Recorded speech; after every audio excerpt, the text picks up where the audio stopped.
Mutual fund में ऐसी लूट आज तक नहीं देखी।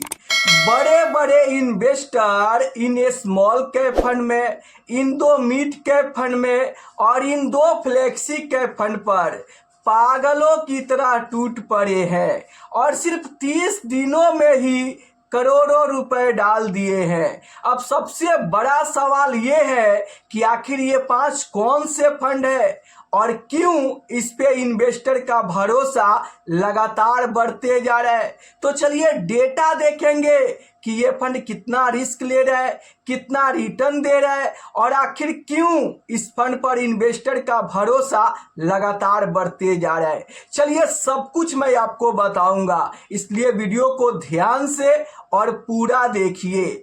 क्यों?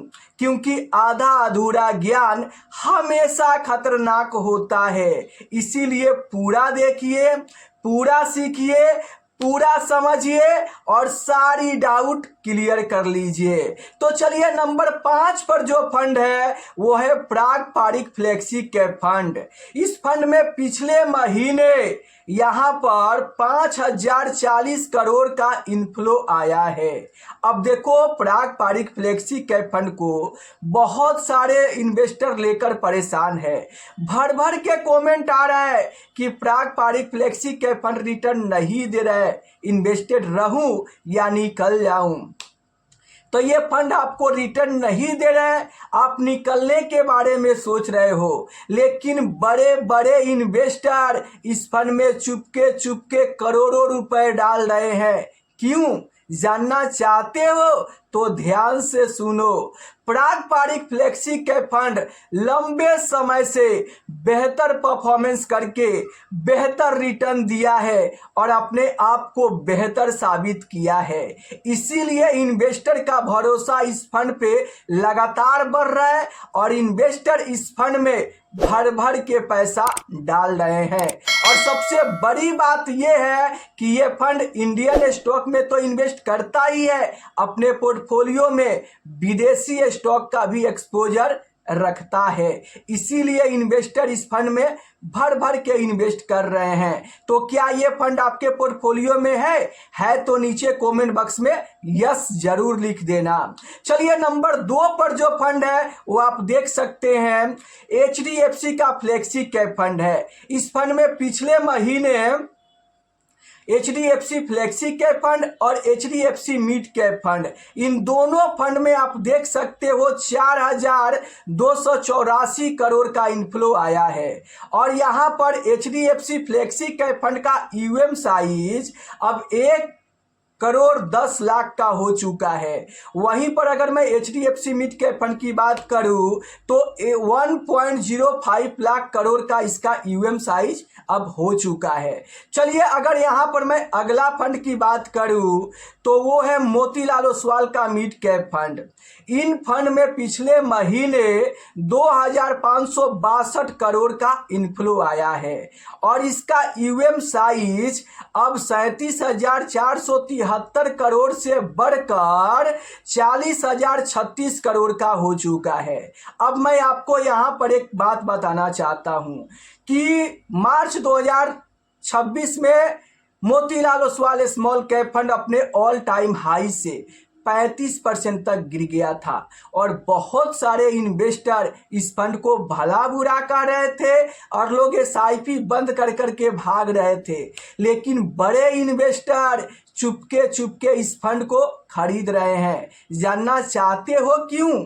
क्योंकि एकलौता ऐसा यही मिड कैप फंड है जो रिटर्न के मामले में स्मॉल कैप फंड को टक्कर दिया करता है। जी हाँ, Motilal Oswal mid cap fund ज्यादा रिस्की होने के साथ साथ ज्यादा रिटर्न भी बनाकर देता है। और यहाँ पर इस मिड कैप फंड में इन्वेस्टर ने भर भर के पैसा डाल रहे हैं। कैसे इन्वेस्टर?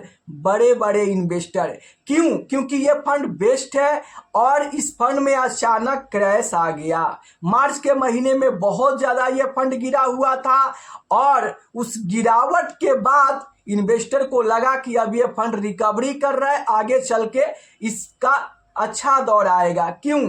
क्योंकि फंड अच्छा था, अचानक गिरावट हुआ, इस फंड का समय खराब चल रहा था, इसीलिए इन्वेस्टर इस फंड में दबा दबा कर खरीद रहे हैं, जिसके चलते वो यूनिट ज़्यादा इकट्ठा किए हैं। और लंबे समय में जब इसका गिरावट का दौर खत्म होगा तो यही फंड तगड़ा रिटर्न बनाकर देगा।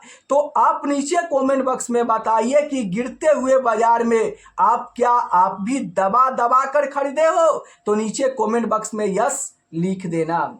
चलिए, अगर मैं यहाँ पर स्मॉल कैप फंड की बात करूँ तो बंधन स्मॉल कैप फंड है, जिसमें पिछले महीने 2636 करोड़ का इनफ्लो आया है और अब इसका यूएम साइज 28,466 करोड़ से बढ़कर यहाँ पर 31,103 करोड़ का हो चुका है। आखिर क्यों इन्वेस्टर बंधन स्मॉल कैप फंड में बढ़ चढ़ के पैसा डाल रहे हैं? क्योंकि बंधन स्मॉल कैप फंड पिछले 5 साल में जबरदस्त रिटर्न दिया है। कितना रिटर्न दिया है? तो पिछले 3 साल में 27% का जबरदस्त रिटर्न, पिछले 5 साल में 20% का तगड़ा रिटर्न दिया है।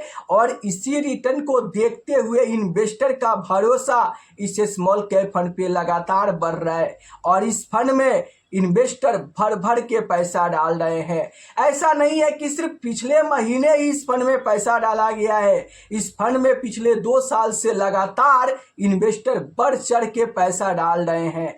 क्यों? क्योंकि ये फंड बेहतर रिटर्न दे रहा है और फंड मैनेजर अपने पोर्टफोलियो में यहाँ पर काफ़ी ज़्यादा स्टॉक रख के डिवर्सिफिकेशन बढ़ा रहे हैं, जिसके चलते ये फंड गिरावट में कम गिरेंगे और रिटर्न भी बेहतर बना कर देंगे। अब चलिए मैं आपको बता दूं कि ये पांचों के पांचों फंड कैसा है। तो बंधन small cap fund small cap category के है, ज़्यादा रिस्क लेकर बेहतर रिटर्न दे रहा है, जिसके चलते इन्वेस्टर का भरोसा लगातार बढ़ते जा रहा है। अगर मैं यहाँ पर Motilal Oswal mid cap fund की बात करूँ तो हाई रिस्क के साथ हाई रिटर्न देने का दम रखता है और लंबे समय में ये फंड बेहतर रिटर्न दिया है और रिटर्न के मामले में स्मॉल कैप फंड को टक्कर दिया करता है। चलिए, अगर मैं यहाँ पर प्राग फारिक फ्लेक्सी कैप फंड की बात करूँ तो ये फंड लंबे समय से बेहतर परफॉर्मेंस करके बेहतर रिटर्न दिया है, वो भी मॉडरेट रिस्क लेकर।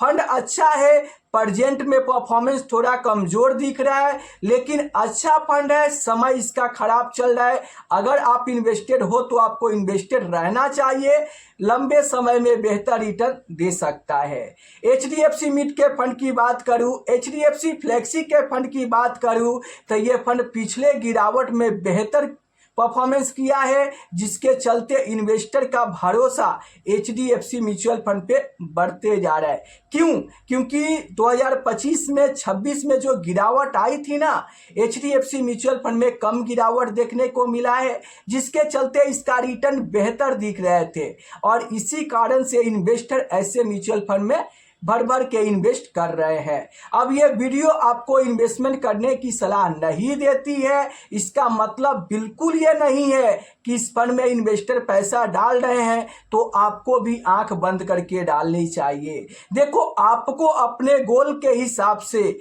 अपने रिस्क के हिसाब से अपनों को सही फंड चुनना चाहिए। मान लो कि आपका गोल 5 साल दूर है और आप बंधन स्मॉल कैप फंड में पैसा डाल देते हो तो ये गलत डिसीजन होगा। क्यों? क्योंकि बंधन स्मॉल कैप फंड 5 साल के लिए नहीं है। बंधन स्मॉल कैप फंड में अगर आप बाजार की उतार चढ़ाव को झेल सकते हो, कम से कम 10 साल तक इन्वेस्टेड रह सकते हो, तभी आपको इन्वेस्ट करना चाहिए, वरना इस बंधन स्मॉल कैप फंड से दूर रहना चाहिए। क्यों?